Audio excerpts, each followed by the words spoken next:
முதல்ல அவர் பிறந்த செய்தி யாருக்கு சொல்றாங்க? ஷெப்பர்ட். எல்லாம் சொல்லுங்க, மேய்ப்பர்கள்.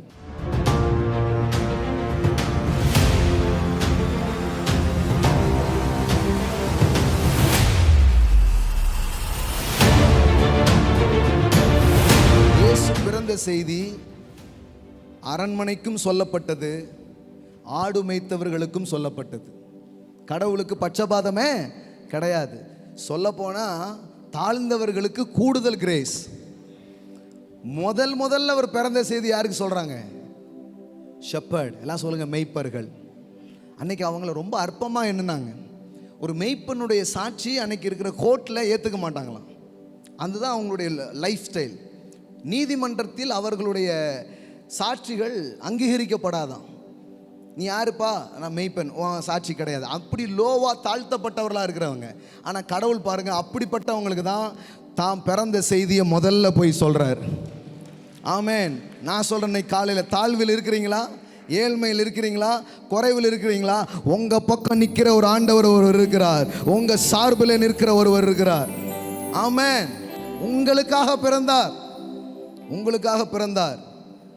இதோ கல்விமான்களுக்கும் ஞானிகளுக்கும் இதை மறைத்து, அந்த வேளையில் இயேசு ஆவியில் களி கூர்ந்து, பிதாவே, வானத்துக்கும் பூமிக்கும் ஆண்டவரே, இவைகளை நீர் ஞானிகளுக்கும் கல்விமான்களுக்கும் மறைத்து பாலகருக்கு வெளிப்படுத்தினபடியினால் உம்மை ஸ்தோத்தரிக்கிறேன். ஆம் பிதாவே, இப்படி செய்வது உம்முடைய திருவுளத்துக்கு பிரியமாயிருக்கிறது. ஆமென். பாருங்க, இயேசு எங்க பிறப்பாரு? எல்லாம் பைபிள் படித்து கரெக்டாக சொல்லிட்டாங்க. அவர் பெத்லகேமில் பிறப்பார்.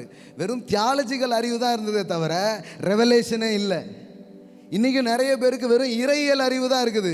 ஆனால் இறைவனை பற்றிய அறிவு இல்லை, இறைவனை பற்றிய வெளிப்பாடு இல்லை.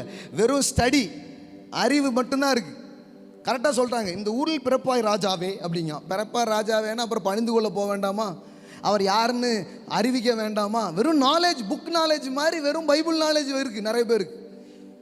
அவர்கள் அவரை அறியவில்லை. ஆனால் அரண்மனையில் உள்ளவர்கள் அவரை அறியவில்லை. ஆடு மேய்த்தவர்களோ அவரை அறிந்தார்கள், அவரை ஆராதித்தார்கள். ஆமென்.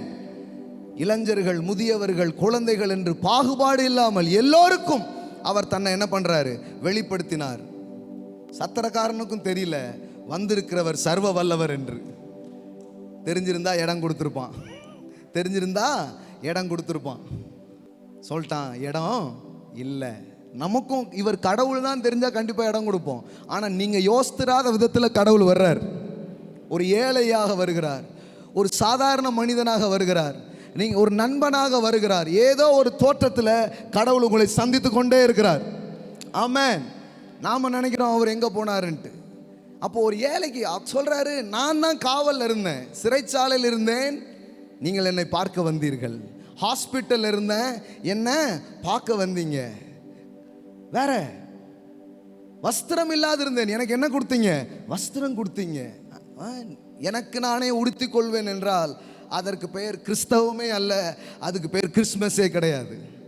என்னைக்கு நான் போய் இன்னொருவரை உடுத்துவிக்க தயாராகிறேனோ அன்னைக்கு தான் உண்மையான கிறிஸ்மஸ். அதுதான் உண்மையான கிறிஸ்மஸின் வெளிப்பாடாக அது இருக்கிறது. ஆமென்.